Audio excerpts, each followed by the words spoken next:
This Torah class is brought to you by TorahAnytime.com. Okay, Baruchim Abbaim, welcome everyone. We continue in the Yesod Hateshuva of Rabbi Yonah. We're almost finished. We began it in Elul, and now is a good opportunity to continue. The Chida brings, Reb Chaim Falaji brings, and then the 12 days after Sukkot, one should be mechazik themselves in Limud HaTorah, in all kinds of endeavors, because now is really the beginning of the year. So now's a good time to continue on in the Sefer Yesod Hateshuva.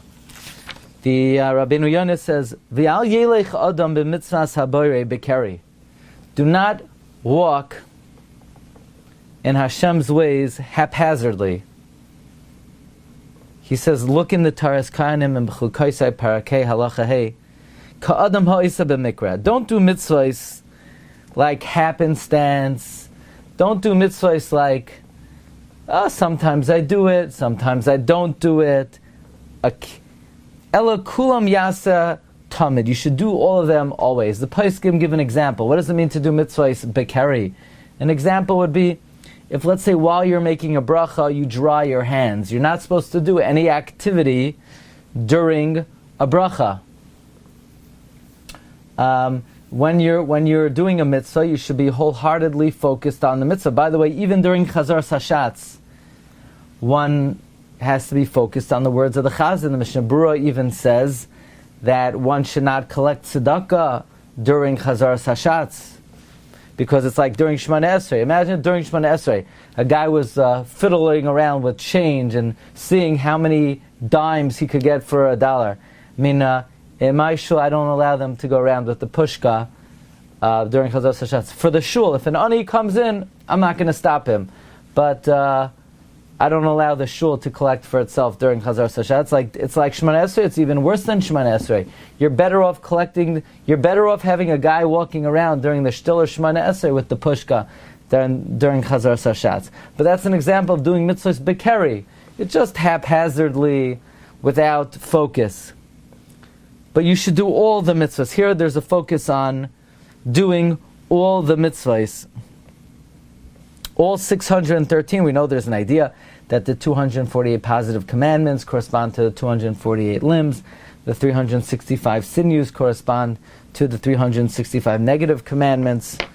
You know, there's an interesting idea from the Ger Rebbe that why is Shiluach HaKein considered a mitzvah kala, a small mitzvah? Because you can't prepare for it. It's only ki yikara, when it happens your way. And the correct way to do mitzvahs is with preparation, with focus. Va'al yaniach b'shem inyan. Do not forsake a mitzvah for any reason.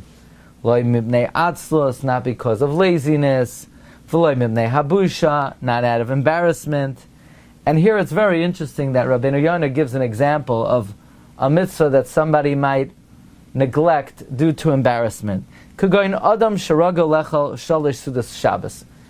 say somebody who's accustomed to fulfill 3 sudos on Shabbos. V'nisarach eitzel b'nei adam, and they're a guest by someone. She'ena mischaskem b'is mitzvah, that is not really strong in that mitzvah. Al yaniach ha-mitzvah b'nei abusha. Do not forsake the mitzvah out of embarrassment. Ki oy la'oisa busha. Woe to such a shame. Eloyah panav yoma. Be brazen, say, Simu lechem, give me bread. V'asad b'mitzvah sabari. I want to have a meal in the command of my Creator. We know in Siman Reish Sadi Aleph Sefhei, the Mechaber brings, you have to make 3 meals on Shabbos. And by the way, you have to wash. Don't be fooled into thinking that you could be yotzei shalosh shudas with mezainos. First of all, the Mechaber brings down 3 opinions, and the 3rd opinion is that you have to wash. And the Mechaber paskins like the 3rd opinion. Now, the Mishnah Berurah explains all opinions hold l'chatchila you have to wash, but the Mechaber sides with the opinion that not only l'chatchila you have to wash, that you're not even yotzei b'di'eved if you don't wash. You hear this? You're not even yotzei, we paskin, unless you are savea b'yoser, excessively full. Unless you're excessively full, you are not yotzei shalashudas unless you wash. This is men and women.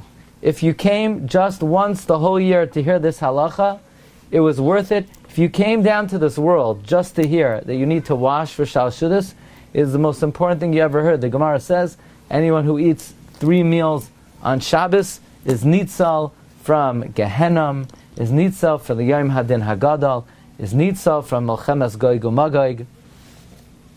I guarantee you, when there's a line waiting for a not good place, and you're going to say, well, I ate shalashudas, and they're going to say, no, you ate cake. Oh, I was too full. You don't want them going to the videotape and analyzing, you were full, you weren't full. You want to be on the other line, the line that there's no question that you don't have to go there in the first place. So we're going to adopt a new slogan. The slogan is JDTR. Got it? JDTR. It stands for just down the roll. Or JETR. Just eat the roll. Somebody told me that they want to make some merchandise that has JDTR. Just down the roll. So this is an example of a mitzvah that somebody might be embarrassed to do. They're staying with a family. They're not so careful about this. So this is not a time to be shameful, bashful. Say, look, please give me a roll so I could wash and eat the 3 meals on Shabbos. So this is, otherwise, if a person sometimes does do the mitzvah and other times he doesn't do the mitzvah, by the way, if somebody who does the mitzvah upon occasion and other times he just forsakes it, even when they do the mitzvah, their reward is much less than somebody who constantly does the mitzvah. Because somebody who constantly does the mitzvah, he feels the great responsibility to do it. He feels the pressure. He feels he has to do it. So it's a yoke for him. It's a responsibility. He's rewarded accordingly. But someone who just does it sometimes and other times he doesn't do it, so for him, it's not such a important responsibility. So even when he does it, he's not rewarded the full. He does not maximize the reward he could get. Okay, so that would be for today. We're going to continue Bez Hashem tomorrow. Hope we finish this up in about a week or so, a week and a half or so, and then we'll move on to the next limud. Thanks everybody for joining. Good to see everybody back after Yom Tif. Kol Tov. Have a great day. You've just experienced another Torah class brought to you by TorahAnytime.com.